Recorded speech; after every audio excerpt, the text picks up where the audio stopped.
When civilization began in the Middle East, low population densities and the easy proximity of city and countryside, each easily within walking distance of the other, made urban pollution manageable. There wasn't any plastic, there were few toxic chemicals, and the ancients knew well how filth could be easily transformed into fertility to create a true revolution in food production.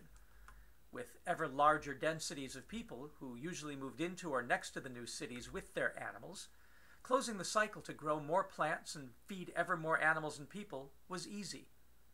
Cities started out by creating abundance rather than problems.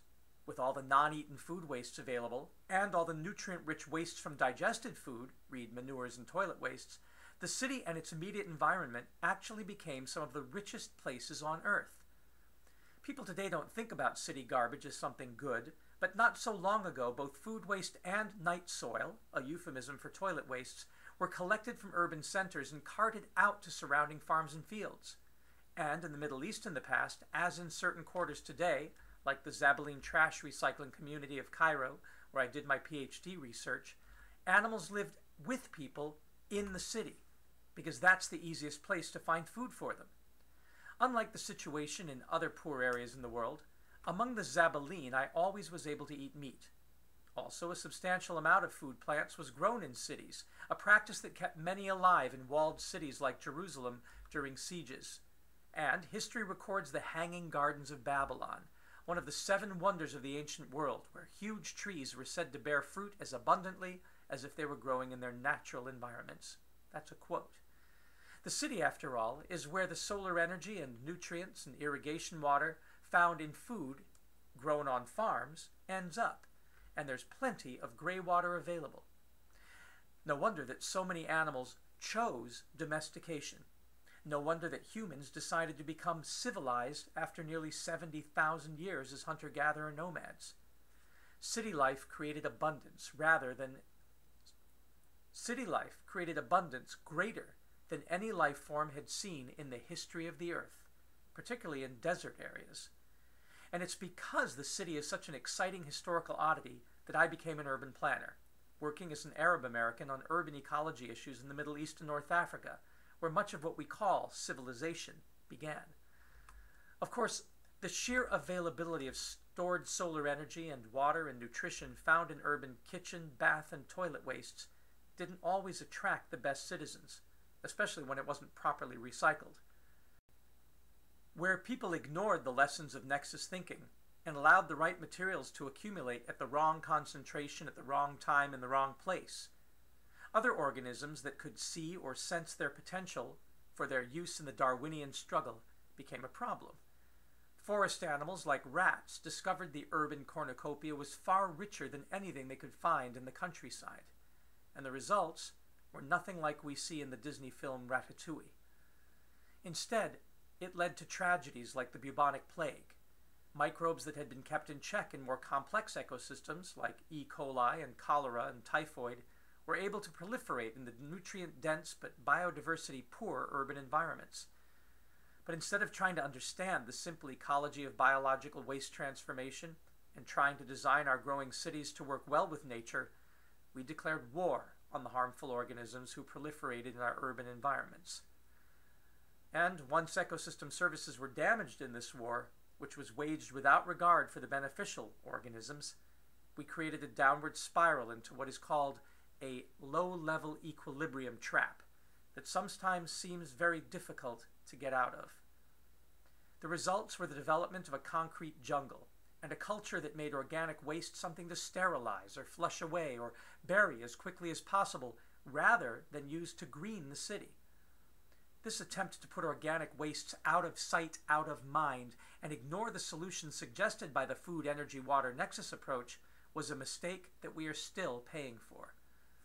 Fortunately, there is a new green urbanism that understands what Bill Clinton said to me when I made a commitment to action with him and the Clinton Global Initiative this October to solve the problem of organic waste in the Zaatari refugee camp in Jordan, a camp so large it is often called Jordan's second largest informal city, a place where nearly 80,000 people fleeing violence in Syria and Iraq live in makeshift tents and housing with no formal sanitation service, and where food wastes and toilet wastes are huge problems. the former U.S. president put his arm around my shoulder and said, "Thomas, you know there's treasure in that there garbage. Let's do this." To do this thing that the president was talking about, we have to do two of what National Geographic recently called, quote, the 5 changes major Middle Eastern cities need to make to become more sustainable. And this applies to all cities around the world. That is, we must turn the food waste and toilet waste problems into major solutions by transforming all organic residuals into fuel and fertilizer within the city. The third change would be to use that fuel to power significant portions of the city.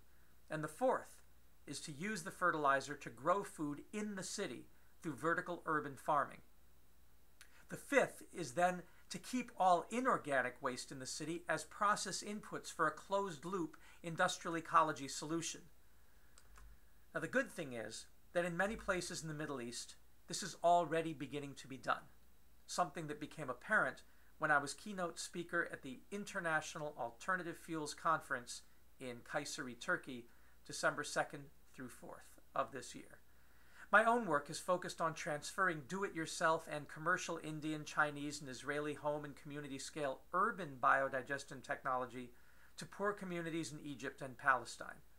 My NGO, Solar Cities, has been teaching people how to transform their wastes through home biogas systems that completely eliminate wastes, allowing vertical rooftop farming and guarantee approximately 2 to 3 hours of cooking gas from every bucket of food waste they have. Egyptian Environment Minister Leila Iskander, whom I worked with in the Zabaleen Recycling School years ago, is providing subsidies now to families who implement community biodigesters.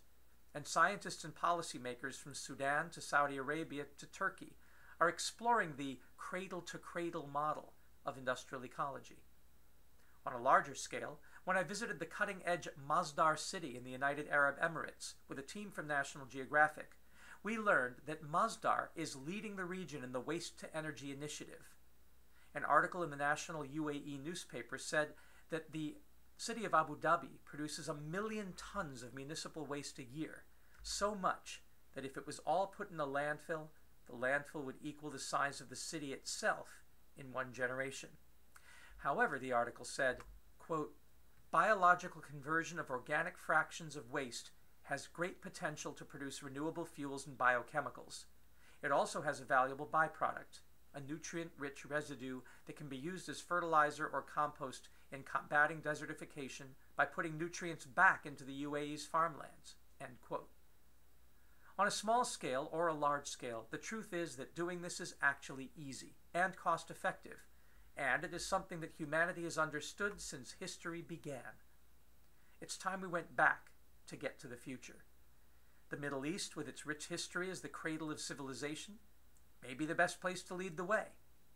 Because my not-for-profit organization, Solar Cities, believes that food waste is the most accessible, universally available form of stored solar energy that can be readily transformed into useful commodities like biochemicals and energy and fertilizer, and that the Middle East is a great place to engage in this work, we began implementation of the small-scale biodigestion solution in Jordan with the Clinton Global Initiative this January of 2017. Angela Farhan Al-Fayez, a Bedouin Jordanian graduate student at the Patel College, and Inas Abdulrahman, a Palestinian graduate student studying environmental technology in Israel, and I traveled from the Arava Institute at Kibbutz Keturah in southern Israel, where we had built 2 salchicha or sausage biodigesters in 2001 with home biogas founder Yair Teller, and we carried them across the Allenby Bridge or King Hussein Bridge border, carrying 2 home biogas commercial family-scale domestic digesters to introduce them to Jordan. These biodigesters come unassembled in a box small enough to fit in a taxi and are like the IKEA furniture version of biogas systems. They're part of a worldwide effort to make the systems that transform food waste into fuel and fertilizer home appliances, just like washing machines and refrigerators and water heaters and backyard composters. In fact, they are a form of backyard compost system and are referred to as liquid composters because rather than using air to decompose the organic waste, They simply immerse organic garbage in water, without air, and let microbes, obtained through inoculation with any animal manure, even lake mud, do the composting. The systems are safe and easy to use at home. You just scrape your plate or throw the food residuals in the front, and you get high-quality liquid fertilizer from the back and up to 3 hours of cooking gas per day from 1 bucket of food scraps. The gas is stored in a balloon above the flexible plastic digester bag, which gets enough pressure to cook with from sandbags placed on top. It's quite simple. My Solar Cities colleague Inas Abdurrahman and I were able to take 2 home biogas systems with us on the bus across the Jordanian border to meet USF student Angela Fayez, and after conducting an hour-long interview with the border authorities, which we turned into an impromptu workshop for the customs guards, they allowed us to bring them into the country. For the record, they only did so this time after sending our colleague, Mohammed Attiya, who owns the permaculture training farm where we're teaching these technologies, all the way to Amman, an hour and a half away, to get a stamp of approval from the Ministry of Energy. They also charged us a 40% import tax, but told us that in the future, if we can get approval from the Prime Minister's office showing the importance of this simple technology for sustainable development, future shipments should be tax exempt. Now, while I was unhappy to have to shell out so much money to get our initiative started, I know that this is the CODB, or the cost of doing business. In new initiatives where people are unfamiliar or skeptical about a technology or an idea, somebody has to assume the risks and the costs and endure the skepticism and even derision to get people to recognize the inherent value in the Nexus approach. And for rather vexing reasons, this particularly central Nexus technology for the transformation of food waste into value-adding products is still a relatively unknown or misunderstood process. People who champion this Nexus solution are still far to the left of Rogers' curve describing the diffusion of innovations. A brief reconsideration of Maloney's 16% rule, mapped onto Rogers' innovation diffusion curve, shows us where we need to get to. A place past the tipping point, where closing the cycle from food waste to food is simply something everybody does, a kind of sine qua non, without which not. Unfortunately, we see on the left of the chasm that the driver for adoption of a given idea or technology, like small-scale urban biodigesters, for example, is based on scarcity. And in this paradigm, innovators and early adopters are often sadly motivated by feeling special, by being the first kids on the block to have an innovation. They often tromp around calling themselves wizards worthy of Hogwarts Magic School, while the rest of the population, generally conservative, skeptical spectators or inactives, are haughtily considered by the early adopters to be mere muggles. With this kind of polarization, it is no wonder that it is hard to cross the chasm. But Nexus thinking sees us all as visionaries in some way or another, each of us merely seeing a different and important reality along a different axis of importance and priority. In Nexus thinking, all perspectives need consideration and most have value. They just need to be integrated, as in that metaphor about the blind men and the elephant. Our journey to maximize the common good along many axes relies on us creating social proof as the motivator rather than scarcity, so that everyone can see the benefits of crossing the tipping point into a new paradigm. And that's how paradigm shifts happen. At some point, the majority, the mass of people, have to find it almost inconceivable that anybody would not transform their organic wastes in the city, both from food waste and toilet waste, in situ into high-value food and fertilizer and, once again, new food. Instead of feeling special because we're the few that do this, we need to feel that there's actually something strange, odd, wrong with anyone who doesn't do this. This way, instead of being the few, we become the many in the few nexus. But getting there is a psychological, marketing, socio-political process. It requires emotional intelligence, or EQ, as well as IQ, and technocratic skills. So what we learn from this is that Nexus thinking must include the proper social and political preparations, even when a technology is undeniably simple, effective, and inexpensive. The social and political dimensions rival economic considerations in their weight and must be thought through. Those of us who consider ourselves innovators, early adopters, technologists, visionaries, and creators in the food, energy, water nexus domain must be prepared to invest considerable time and energy in helping others see all the benefits that we see in each relevant dimension. In my own work, I've learned the value of having faith in holding vision and in making investments with extremely long-term payback horizons. I've realized that my personal ROI, or return on investment, must include various other forms of capital besides financial. By being willing to earn social capital, intellectual capital, and cultural capital through my work, and seeing how I can accumulate or regenerate natural capital, I offset the loss in financial capital. I start with the premise that all forms of capital are fungible, and that this too is a Nexus concept. Just as energy is matter times the speed of light squared, and just as these natural qualities can neither be created or destroyed but merely transformed, Nexus thinking teaches me to look at multidimensional ways to create value. We in the NGO Solar Cities have been teaching people how to build their own handmade biodigesters in the Middle East since 2009, starting in Cairo, Egypt, and Beit Sahur, Palestine, near Bethlehem, with simple floating drum digesters made from 2 water tanks, as I learned to do in India. These are most famously known as the Appropriate Rural Technology Institute, or ARTI design, and with our own Solar Cities design that uses intermediate bulk container, or IBC tanks, all made out of local materials. We champion low-cost, open-source, do-it-yourself designs made as much as possible out of local recycled and found materials because we want to eliminate barriers to entry and accelerate diffusion not just of the technologies, but the underlying STEM, science, technology, engineering, and math principles underlying the innovation.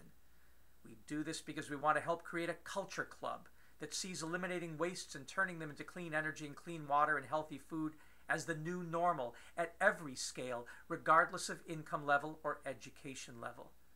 We also feel it is important to have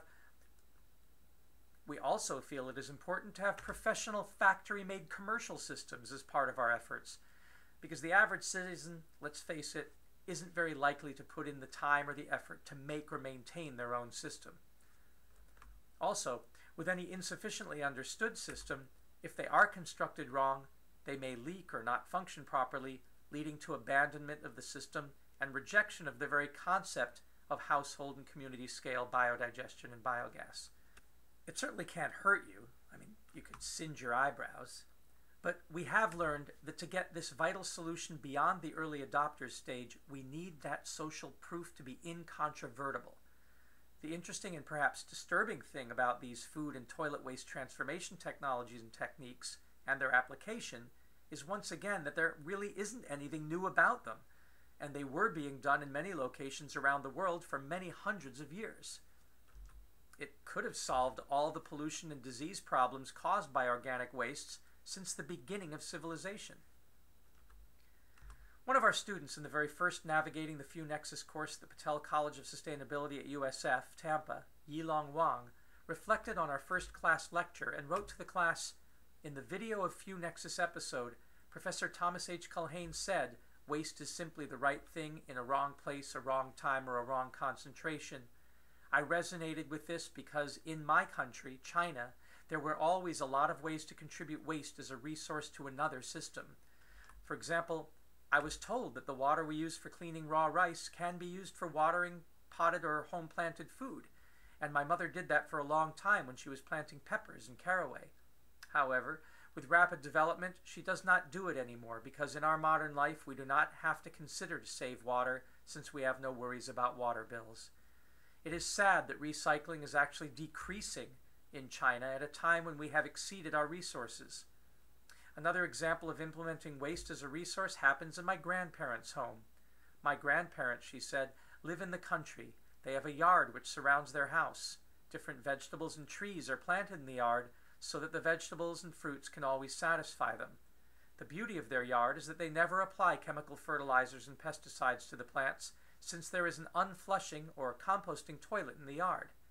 In a modern city, excrement is taken as waste and it is flushed after mixing with drinking quality water, which causes water to become disease-causing black water.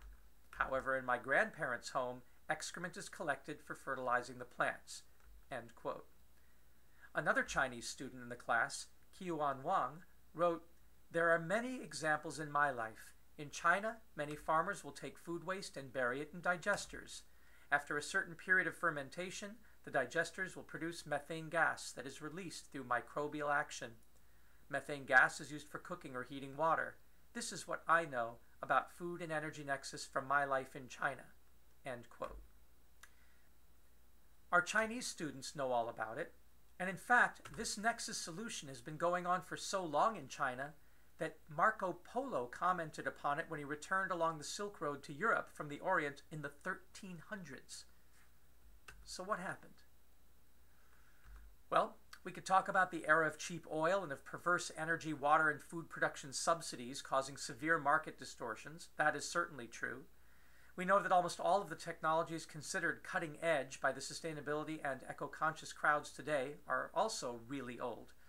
For example, many effective sustainable irrigation and water pumping techniques that are on the table today have been known since the ancient Egyptian shadoof from 2,000 years ago. Water filtration and purification technologies were also recorded 2,000 years ago. The ram pump, so popular among eco-villagers today, was invented and used in 1796. Solar electricity was discovered in 1839 by Becquerel in France. The first solar cells were produced in 1888, and Einstein described how the photoelectric effect works in a 1905 paper and got his Nobel Prize for it in 1922. So we really understood that. Solar hot water systems have been known for millennia, and parabolic concentrating solar dishes were commercially produced on an industrial scale and used to pump water and create electricity in Egypt in the early 1900s. And solar hot water systems were sold at a home scale in Florida and California in the early 1920s. Fuel cells, such as NASA uses on the space station and are used in hydrogen cars, were invented in 1839 by Sir William Grove. Stirling engines, aka heat engines, were invented in 1816. Wind generators for electricity first appeared in Scotland and the US in 1887, and there were thousands across America up until the Highway Act of the 1950s, when they were taken down and actually destroyed. Electric cars have been around since the 1830s, and Thomas Edison began mass producing them with Henry Ford and the Ford Edison Electric Car Company in 1914, until their factory was sabotaged. Edison even had perfected a long-lasting, reliable, non-toxic nickel-iron battery system for renewable energy technologies, and he championed the ideas of decentralized off-grid energy production coupled with food production on farms across America. Edison was a Nexus thinker, and Nexus thinking permeated most of the early inventors and tinkerers. Of course, as we've pointed out, biodigesters and vertical farming apparently go back to the time of the ancient Persians and Babylonians, and are arguably the oldest, simplest, and most practical of all the few Nexus technologies we know, since they could always have been built out of local materials and never relied on electricity, dynamos, copper wires, magnets, semiconductors, glass, metal, or plastic. We can use these materials to make them today and improve them, but they could be made with everything that we've had all along for thousands of years. You would think they would be unstoppable because they not only supply valuable services but solve dire problems as well. And yet, all of these ideas and technologies seem to have died in the modern era. And yet, all of these ideas and technologies seem to have died at some point in the modern era, or been vigorously resisted. So who killed the electric car, and the solar energy systems, and the biodigesters, and the urban food production systems? Who made us turn toward unsustainable paths? Was it some vast conspiracy of the oil companies and petro-dictators and champions of planned obsolescence-oriented capitalist economies? Well, in part we can say yes. But as the famous Pogo cartoon states, we've met the enemy and he is us. Why? Because in our school systems and homes we stopped teaching Nexus thinking. We stopped thinking in a Nexus way. It's as if we collectively caught some feverish disease of tunnel vision, preferring to analyze only instead of striving to synthesize what our analysis and reductionism had revealed. We took Humpty Dumpty apart and didn't invest the time in teaching our children how to put him back together again. We got lazy and gave in to a rule of experts and specialists that eroded our common sense. Personally, I blame the schools. For generations, for some 15 years of our lives, we've allowed ourselves to be herded into classrooms like cattle, where authority figures who cared more about discipline than discovery talked at us, dumbing us down in the system's desire to mass manufacture Joe and Sally Citizen. We rarely tasted or glimpsed the huge multi-dimensional benefits of Nexus thinking and its applications. But we can recover from this, because Nexus thinking is natural. Remember that. Nexus is natural. Our brains are Nexus machines, sensing, synthesizing, perceiving patterns, and inventing new combinations. And nature is a Nexus ecosystem, an ecology. And whether made up of non-human or of industrial ecology systems, nature is always a web of Nexus possibilities interconnecting. I believe that when we human beings are allowed to explore these interconnections for ourselves in the real world, we naturally turn into good Nexus thinkers. So if we want to become true Nexus practitioners and save civilization, I advocate going back to the most accessible and original technology for reconnecting the nexus between food, energy, and water.